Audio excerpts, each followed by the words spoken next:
memang kata-katanya Kiai ini sudah terbukti pada hari ini. Selama 3 tahun perjuangan perjuangan masyarakat Probolinggo itu melawan Belanda sampai bukan cuma masyarakat ya, TNI. Selama itu masyarakat dibantu Laskar Sabilillah dibantu oleh masyarakat bergerilya, gerilya untuk melawan kezoliman tentara Belanda. Kemudian tentara peta dari Lumajang masuk, membantu. Kemudian dari Malang Selatan yang bernama Batalion Macan Kumbang itu masuk. Akhirnya membantu perjuangan santri-santri Genggong yang selama ini yang itu kalau tidak salah masuknya Batalion Macan Kumbang atau TNI itu pada 1948. Jadi perjuangan selama pertama kali Belanda masuk ke Probolinggo 47 sampai 48 itu kebanyakan dari santri Genggong, dikomandoi langsung oleh Kiai Hasan Sepuh, Kiai Hasan Sepuh mengomandoi, kamu harus ke sini ke sana untuk membantu masyarakat, termasuk Laskar Kelap, termasuk Pak Kelap Wijaya, Selma Abdul Ghani itu salah satu dari anggota Laskar Sabilillah yang masuk ke jajaran TNI. Akhirnya memimpin anggota TNI, meminta bantuan ke Lumajang. Sebenarnya bukan minta bantuan kalau ke Lumajang ya, karena Lumajang waktu itu diserbu juga. Terus kemudian meminta ke Malang Selatan bantuan. Akhirnya TNI dalam kesatuan Batalion Macan Kumbang masuk ke Probolinggo membantu perjuangan rakyat Probolinggo, membangun kekuatan yang lebih besar lagi. Akhirnya pada tanggal 23 September 1949 serangan dadaan ke kota Probolinggo. Itu semua unsur laskar ikut.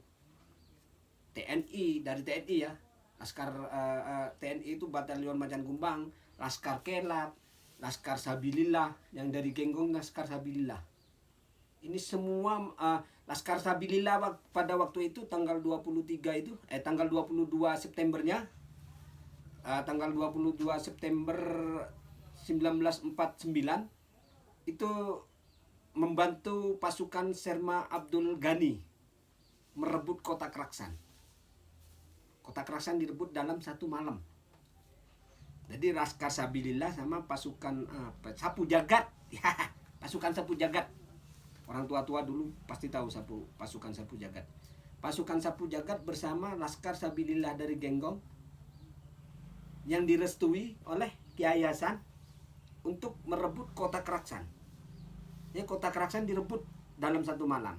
Setelah kota Kraksan direbut oleh 2 kekuatan tempur ini, kemudian 2 kekuatan tempur ini memecah kekuatan jadi 2. Yang setengah menjaga kota Kraksan, yang setengahnya ikut dalam pertempuran pertempuran dadaan ya, semacam kalau di Jogja itu serangan dadaan 1 Maret, serangan fajar. Serangan dadaan 1 Maret itu apa itu? Ambarawa itu. Bukan, Ambarawa beda lagi. Serangan fajar. Ya pokoknya serbuan dadaan lah. Serbuan dadaan dengan ditandai pelabuhan Probolinggo yang dibakar. Mayangan ya. Iya, Mayangan. Mayangan dibakar, benteng Mayangan itu sebagai pusat pasukan Belanda dulu. Itu diserbu dari berbagai arah, dari Tongas, dari Wonoase, termasuk dari arah timur. Yang dari arah timur tuh kebanyakan dari Laskar Sabilillah Genggong sama pasukan Sapu Jagat Selma Abdul Ghani. Kemudian setelah selesai perang, Belanda resmi keluar atau diadakan upacara penyerahan kekuasaan dari Belanda ke Probolinggo pada 1950. Mulai saat itu Probolinggo bebas dari dari penjajah dan semua pejuang kembali ke tempat masing-masing, termasuk Laskar Sabilillah yang awalnya ratusan orang menjadi puluhan pulangnya karena mati ya, meninggal ya dalam pertempuran. dalam pertempuran. Mayatnya pun tidak ketahuan di mana, soalnya begitu meninggal dipikul langsung dikubur di tempat lain. Tidak teridentifikasi. Iya, nah kan banyak makam-makam yang tidak ada nama itu pejuang di sana di Probolinggo ya waktu itu 20. Namun yang paling banyak korban pada hari itu menurut data cerita saksi sejarah paling banyak korban Belanda karena diserang dadaan. Masih menang gini. Masih menang dan pas merdekanya Probolinggo 1950 Belanda sudah resmi pergi. Semua ada fotonya termasuk ini keterangan dari saksi sejarah HM Dahlan sama Haji Ali Mustafa. HM Dahlan memberi keterangan cerita ini kepada saya pada tahun 2014. 2015 beliau meninggal. Tinggal adiknya sekarang, Haji Ali Mustafa. Itu saja dari saya tentang peran serta Pondok Genggong atau wabil khusus peran serta Kiai Hasan Genggong. Lebih dan kurangnya mohon maaf. Satu lagi, Pak. Ya apa? Itu tentang bunga genggong tuh gimana ceritanya? Ditemukan itu loh. Oh panjang itu. Oh panjang itu. Sejarah singkat aja. Singkat aja ya. Singkat aja. Awalnya sampai ke Gus Aris gitu. saya dikenalkan ke Kiai Saiful Islam. Saya dikenalkan ke Kiai Saiful Islam sama siapa itu yang enggak jadi DPR tuh? Absen. Sama Gus Absen lah. Iya. Dikenalkan, ini ahli sejarah. Akhirnya Kiai Saiful Islam menugaskan saya untuk meneliti kembali sejarah Genggong. Yang sebenarnya sudah ada sih datanya. Datanya sudah ada, sejarah perjuangan Genggong sudah ada. Namun di sini saya meneliti tempat Genggong itu apa. Saya teliti selama 2 tahun saya teliti. Kemudian singkat cerita saya dapatkan nama Genggong itu pertama kali bernama Kambang Rawi.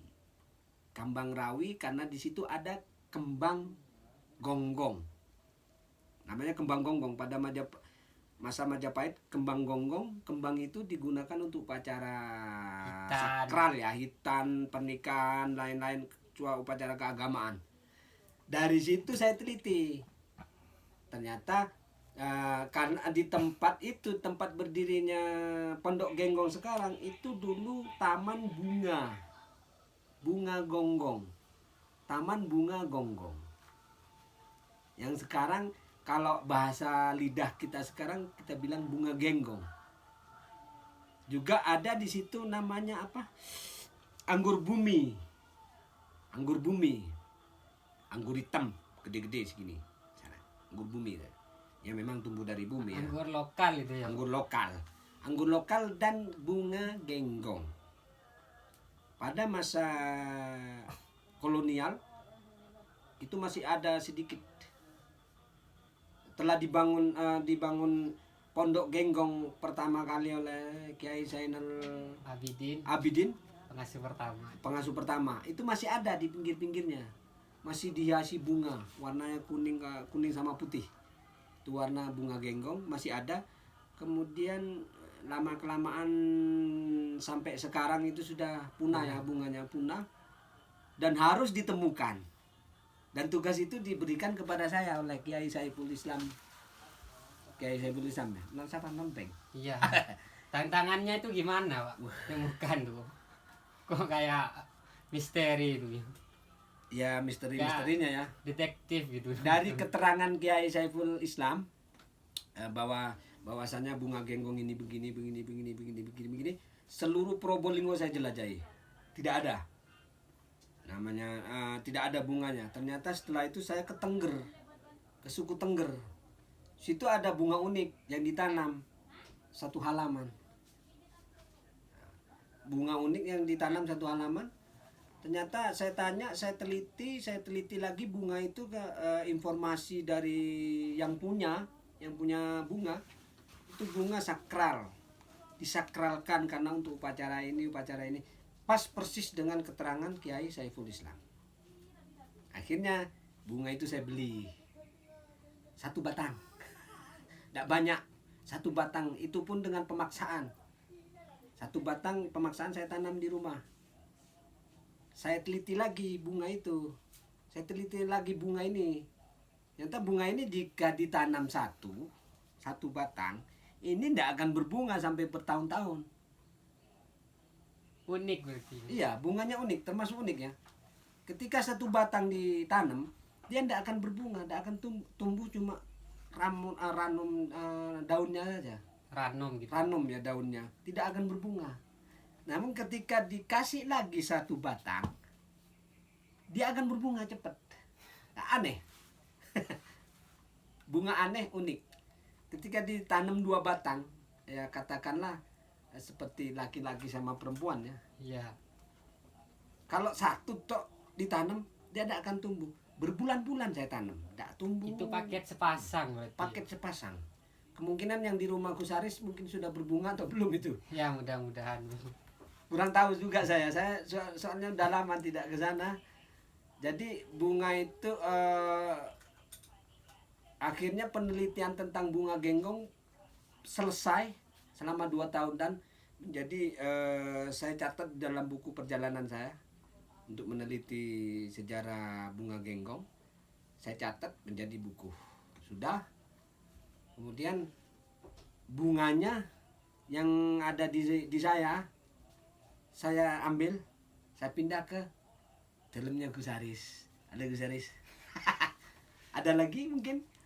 Oh ya, sekian dulu Pak. Oke, Terima kasih. sekian itu keterangan dari saya untuk ke Kus Adil. Adil. Salam hormat, salam kenal dari saya. Assalamualaikum warahmatullahi wabarakatuh.